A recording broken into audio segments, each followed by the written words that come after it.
donner le maximum de personnes à la vaccination, il y a une partie de la population qui de toute façon faudra vacciner, puisque comme il y aura comme il y aura probablement des nouveaux variants qui vont arriver l'hiver prochain, il faudra qu'on ait un moyen pour pousser des plus de 50, 60 ans, il y a toujours ce débat-là, vers un rappel vaccinal. Mais je pense que c'est pas la bonne méthode et qu'ils vont devoir changer de méthode, parce qu'on va pas pouvoir tenir avec un pass vaccinal jusqu'à l'hiver prochain. Donc je pense que ce pass vaccinal, c'est un vrai problème. On voit le sujet, je donne la parole à Elisabeth Lévy.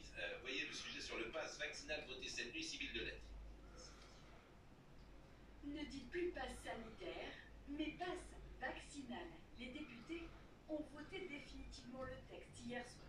Désormais, seul un parcours vaccinal complet ou un certificat de rétablissement du Covid de moins de 6 mois permettront d'activer ce pass. Fini donc les tests à répétition. Sont concernés les plus de 16 ans. Pour les enfants de 12 à 15 ans, rien ne change. Les lieux concernés restent également les mêmes: cinéma, musées, restaurants ou encore les trains.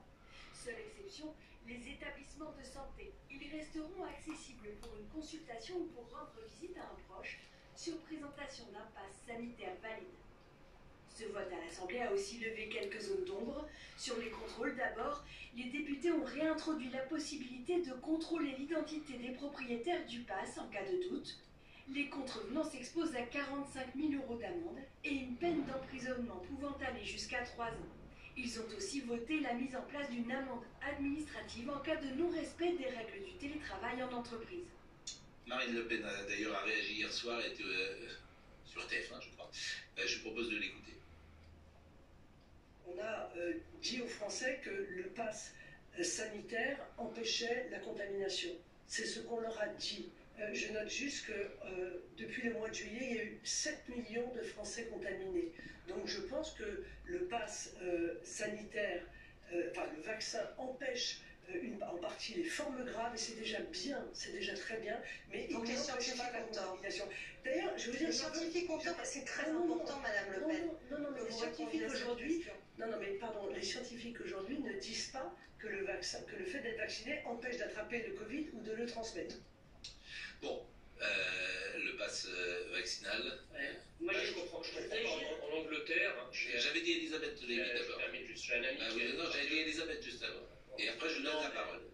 Tu n'es pas son porte-parole. Je voulais juste vous donner un article de la Déclaration des droits de l'homme qui m'a beaucoup frappé, parce qu'hier, je suis allé chercher des éléments juridiques en prévision de la saisine du Conseil constitutionnel. L'article 5 dit que nul ne peut être contraint à faire ce que la loi n'ordonne pas. Nul ne peut être contraint à faire ce que la loi n'ordonne pas. Mais qu'est-ce que c'est que ce passe vaccinal? Ils nous ont dit que c'était une obligation vaccinale déguisée, donc ils essayent de nous contraindre à faire ce que la loi n'ordonne pas. Ils essayent. C'est pas une... Ils vont y réussir. Monsieur le porte-parole, je ne comprends pas. J'ai plusieurs amis qui sont en Grande-Bretagne, pourtant un pays très proche, touché par la même pandémie, le même variant. Rien n'est fermé, pas de passe sanitaire exigé, pas de passe vaccinal exigé. On peut rentrer dans les bars librement, dans les salles de spectacle librement. Est-ce que quelqu'un peut m'expliquer cette différence de réaction du gouvernement britannique, qui, je le rappelle, est une monarchie parlementaire, par rapport à notre République qui, elle, veut... Vous êtes contre le passe vaccinal? C'est-à-dire, je veux comprendre. Vous avez compris, mais... Non. Parce que quand il s'est agi d'enfermer les gens, on vous a mobilisé les exemples à l'étranger en vous disant tout le monde fait ça. Donc comme si c'était une justification. Aujourd'hui, je vous dis, la grande démocratie qui est la démocratie britannique, tout est ouvert et il n'y a pas de laisser-passer ou d'autorisation à aller prendre un verre. Voilà, pourquoi? Je veux comprendre. Je veux le comprendre. Et si on mettait un peu d'optimisme, un peu de bonheur à la bonne nouvelle du jour, qui est que on en sort, les enfants. Et maintenant, c'est à nous, c'est à chacun de nous. Moi, j'ai dit ça en juin 2020. Oui, mais enfin, maintenant, tout le monde le dit. On en sort. Oui, en juin 2020, j'ai dit on en sort. Marine Lançon a écouté M. Fontanet, qui était à France Inter ce matin, il dit la même chose que vous. Mais est-ce qu'il dit qu'il a changé d'avis? Le pire est derrière nous. Je pense qu'il faut maintenant entrer dans une deuxième phase, qui est apprendre à vivre avec le Covid.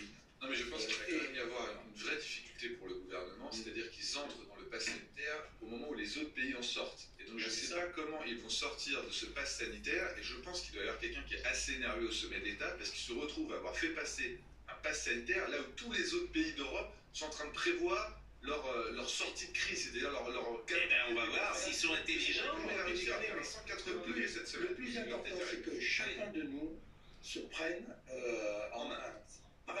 il suffirait de baisser de 20% ces contacts, soit des contacts personnels, familiaux, Non, mais ça, c'est pour